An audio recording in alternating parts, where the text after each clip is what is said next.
Bonjour tout le monde, bienvenue dans cette nouvelle vidéo dans laquelle nous allons parler du travail des enfants dans les mines, un sujet très joyeux. Cette vidéo n'est pas là pour entrer dans une analyse totale du sujet, mais plutôt vous donner un petit aperçu du sujet. Alors, globalement, la révolution industrielle a contribué à faire travailler beaucoup d'enfants dans de nombreuses usines, notamment parce que c'était une main-d'œuvre qui était pas très chère et qui était assez docile, pas trop à se rebeller, donc c'était pratique.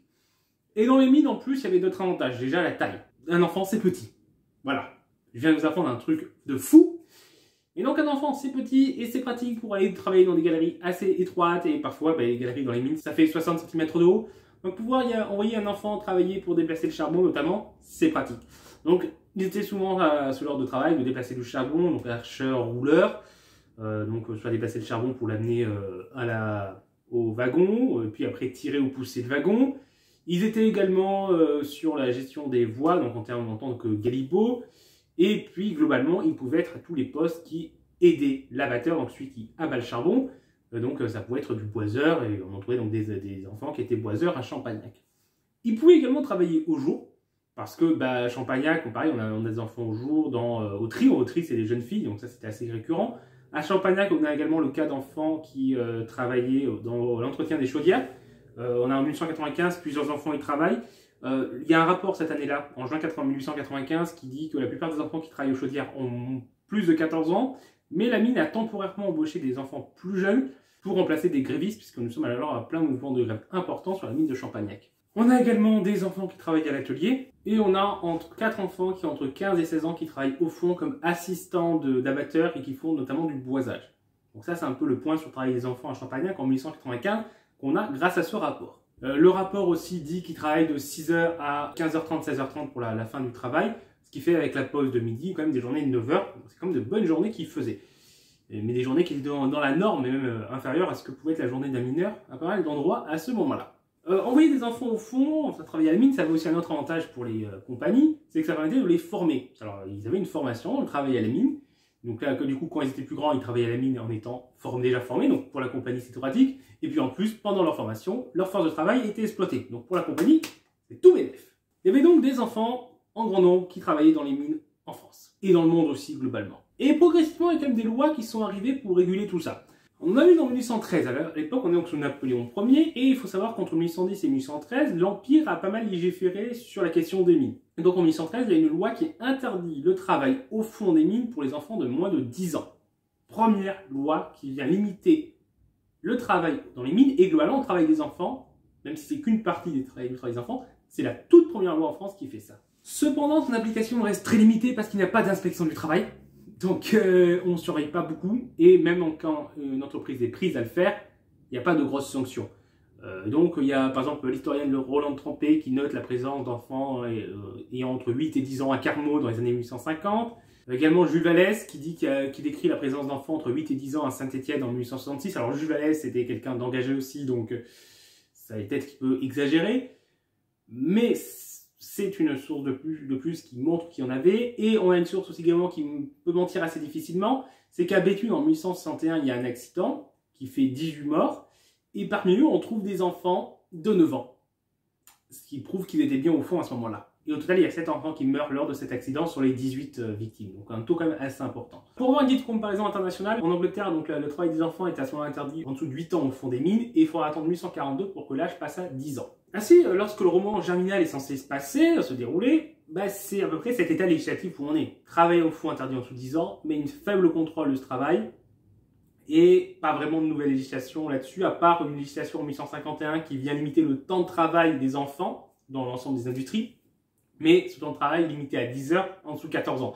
Donc c'est quand même une limite toute relative, étant donné qu'au fond des mines, la limite de 10 heures a été assez vite appliquée quand même. Donc ensuite, c'est sous la Troisième République qu'on a de nouvelles législations sur le sujet. Donc on a en 1874 une loi qui vient une nouvelle fois limiter le temps de travail des enfants, puisque cette fois le temps de travail des enfants de moins de 12 ans est interdit au fond, et il est limité à 6 heures au jour. En théorie, cette loi interdit le travail des enfants en dessous de 12 ans dans toutes les industries, mais dans les faits, il y avait quand même pas mal de dérogations qui pouvaient être données et qui l'étaient, et donc du coup, il y a pas mal d'entreprises qui ne s'appliquaient pas. Donc globalement, dans les mines, à part au fond, elles travaillent en dessous de 12 ans continuer. Et il y a également le travail de nuit qui est alors interdit pour les enfants de moins de 16 ans. Et il y a également un premier service d'inspection qui est créé à ce moment-là, une sorte d'ancêtre d'inspection du travail, mais avec des moyens très limités. Il n'y a qu'une poignée de personnes qui sont embauchées et payées et ils peuvent s'appuyer sur l'aide de bénévoles. Mais forcément, ils ont des effectifs très limités pour faire des inspections. Donc, les compagnies, en plus, les compagnies ont plus parfois des contacts, ils peuvent corrompre, ou ils ont des informateurs qui les préviennent quand il y a une inspection, donc ils ne mettent pas les enfants au fond au moment de l'inspection. Donc, globalement, cette loi reste assez peu appliquée. Et pour rester dans la question des mines, cette loi interdit également le travail des femmes au fond.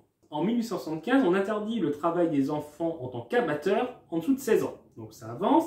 Ensuite, en 1882, nouvelle loi. Et cette fois, les enfants de 16 ans ne doivent pas devoir transporter des poids supérieurs à 100 kg, poids du véhicule compris. Donc ça limite quand même leur rôle en tant que herscheur et rouleur. Même si des dérogations, une fois de plus, restent possibles. Donc ça limite quand même l'application de cette loi.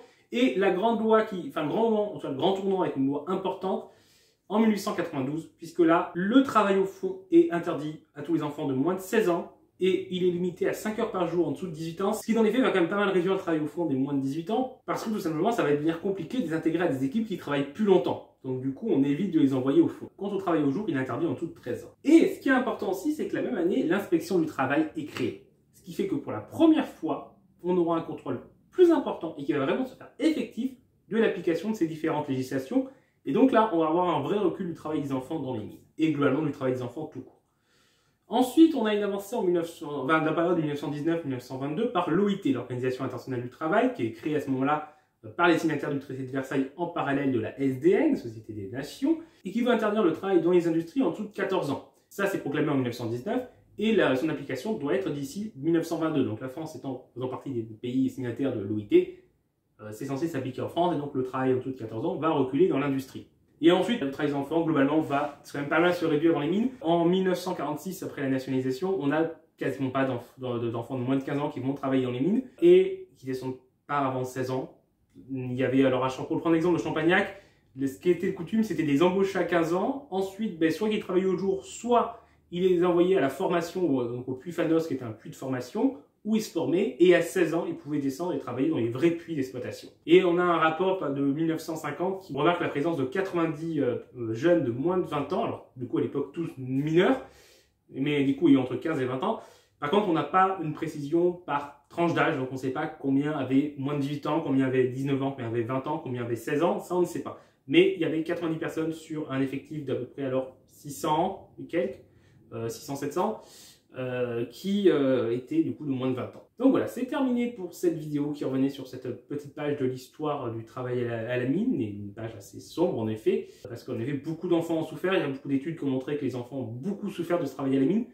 Il y avait même des études qui montraient que dans les régions minières, il y avait un plus gros taux de refus des conscrits, des gens envoyés au service militaire, pour des infirmités, parce que le travail à la mine avait déjà, alors qu'ils étaient très jeunes, enfin, vous voyez, ils avaient quoi, 18-20 ans, ils étaient déjà abîmés par le travail à la mine. Donc ça a été vraiment, l'ensemble de la population a beaucoup souffert, mais les enfants étaient forcément plus fragiles et ont encore plus souffert de ce travail quand ils ont été astreints. Et le recul de ce travail des enfants dans les mines a quand même été une bonne avancée. Malheureusement, ce travail des enfants existe encore aujourd'hui dans certains pays, notamment en Afrique et en Asie, dans des mines, notamment pour du lithium ou ce genre de choses, de l'or aussi. Et ça, malheureusement, ça a du mal à reculer. Mais bon, c'est terminé pour cette vidéo. J'espère que ça vous a intéressé. Si c'est le cas, n'hésitez pas à le dire en commentaire et à mettre un pouce bleu et à partager cette vidéo. N'hésitez pas également à vous abonner pour ne pas rater les prochaines. Au revoir tout le monde.